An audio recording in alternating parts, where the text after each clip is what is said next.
Hi, everyone. Hope you're having an excellent tech takeoff. Welcome to the iOS Management at Scale session. My name is Benjamin Flam. I'm a product manager on the Apple device management team within Microsoft Intune. So today we're going to focus on three areas. We're going to highlight some of the changes we've made to Apple enrollment that improve the user experience and how Intune provides the most secure and lowest time to screen for getting end users enrolled, registered, and productive. Next, we'll discuss our latest features that integrate with Apple Business Manager and Apple School Manager, also known as AXM, which I'll be using throughout the presentation. And finally, we'll look at what's new and what's coming soon in DDM, or Declarative Device Management. I always like to start conversations around enrollment with a best practice reminder. So we originally released just-in-time registration and compliance remediation in 2022 for ADE and account-driven user enrollment devices. Then we extended it to all enrollment types in 2024. Before this was introduced, users would have to go to the company portal after enrolling to complete registration. And if their device was ever non-compliant, they'd have to go to the company portal just to see what the issue was. Today, just-in-time registration removes the need to go to the company portal to complete that intro registration. And instead, your users can go directly to the app that they're trying to get productive in. So Microsoft Outlook or Teams, for example. Just-in-time compliance remediation also shifts those compliance checks directly into these productivity apps too. So users can see exactly what they need to do in order to get compliant and productive without having to jump in between apps and interrupt productivity. I've shared a link on how to configure SSO extension to enable these just-in-time features. And these benefit both new and existing enrollments, so we highly recommend enabling them as a best practice.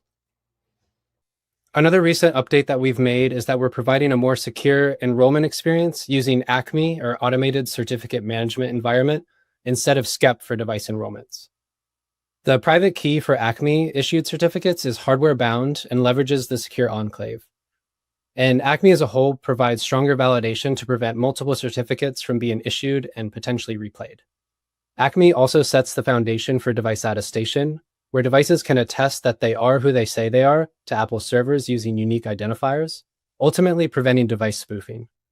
We began our phased rollout for ACME-based enrollments this past year and will fully enable it for all tenants very soon. Just to note that this is only for new enrollments and is entirely a backend change with no impact to the enrollment experience or the Intune console.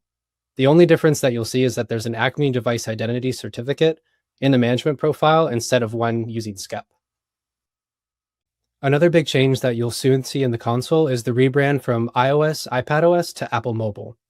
So Intune, we're committed to providing a single pane of glass for managing Apple platforms, and we're very excited to announce that Apple Mobile will include the ability to manage tvOS and visionOS.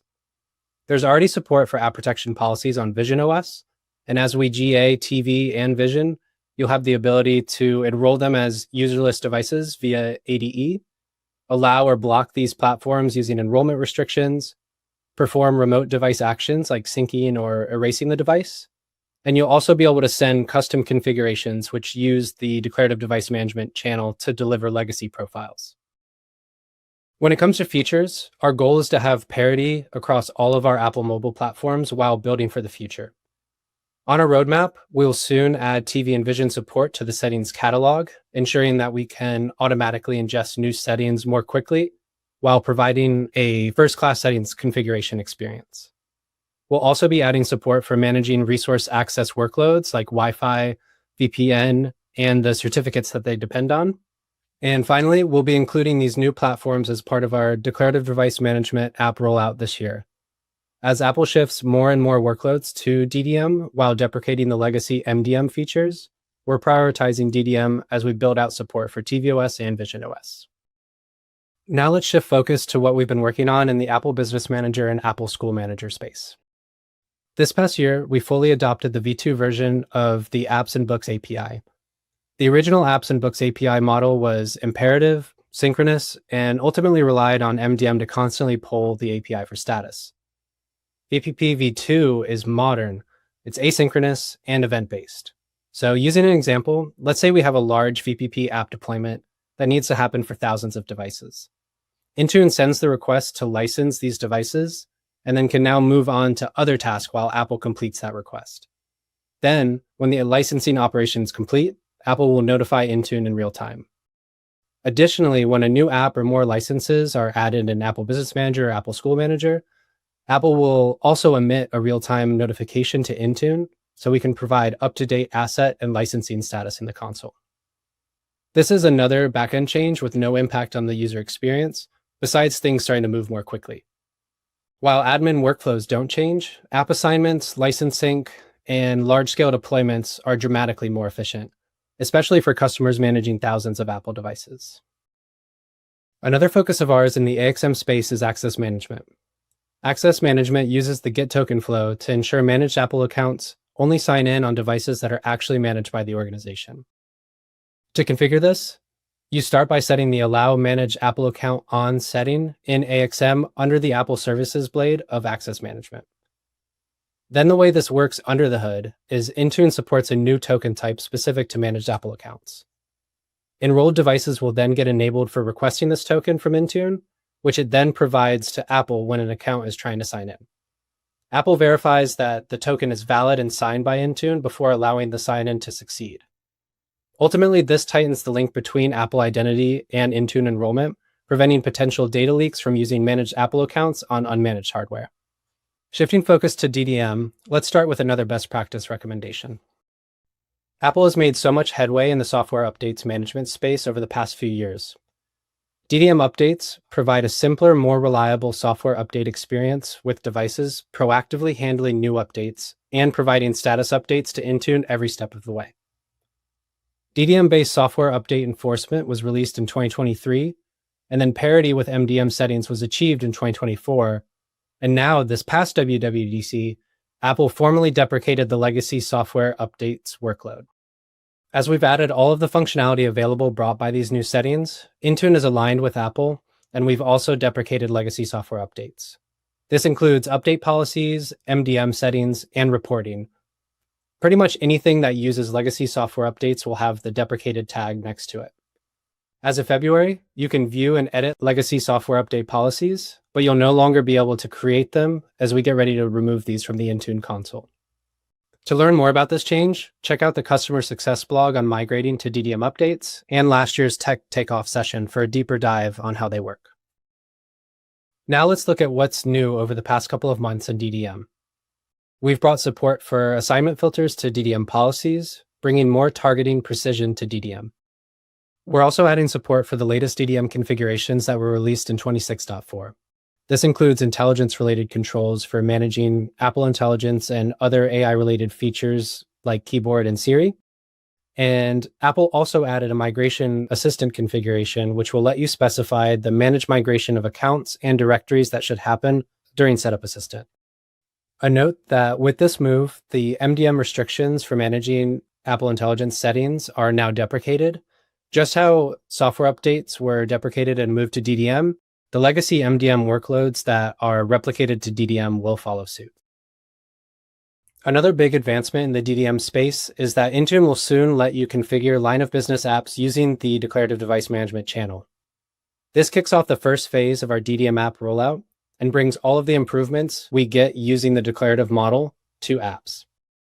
In the MDM model, Intune would install an app using a command and then have to send another command to get the status of that app. Keep in mind, this is only for a single app and would scale very poorly when installing multiple apps. Now, with the DDM model, Intune sends the app as a configuration, which installs in the same way as software update configurations.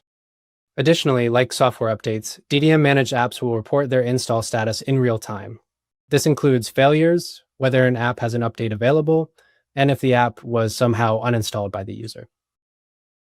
Let's take a look at how deploying DDM-based line of business apps works in the Intune console and on the device.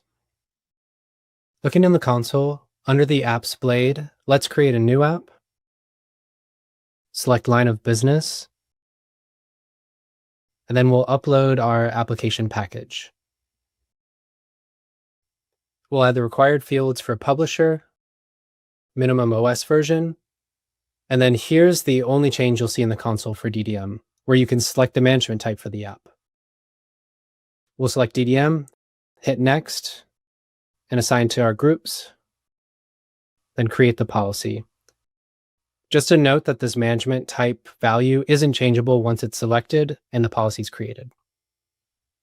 Switching to the device, we can see that the app was successfully installed. So let's go to the Settings app so I can show you how to tell the difference between an MDM and a DDM installed app. MDM installed apps will show up under the Apps tab in the management profile, like the folder app here, while DDM apps will show up in the Apps section under the Configurations tab.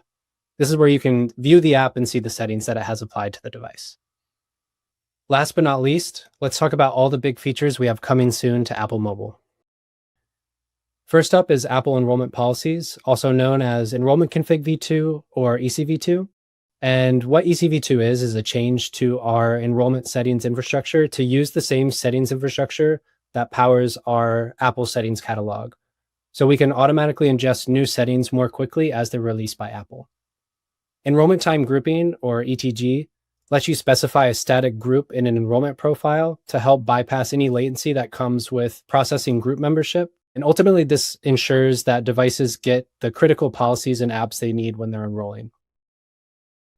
Looking at tvOS and visionOS management features and reiterating the features we covered when we discussed enrollment, we have first-class settings catalog UI, compliance and resource access workloads, and declarative apps all on the roadmap for these new platforms.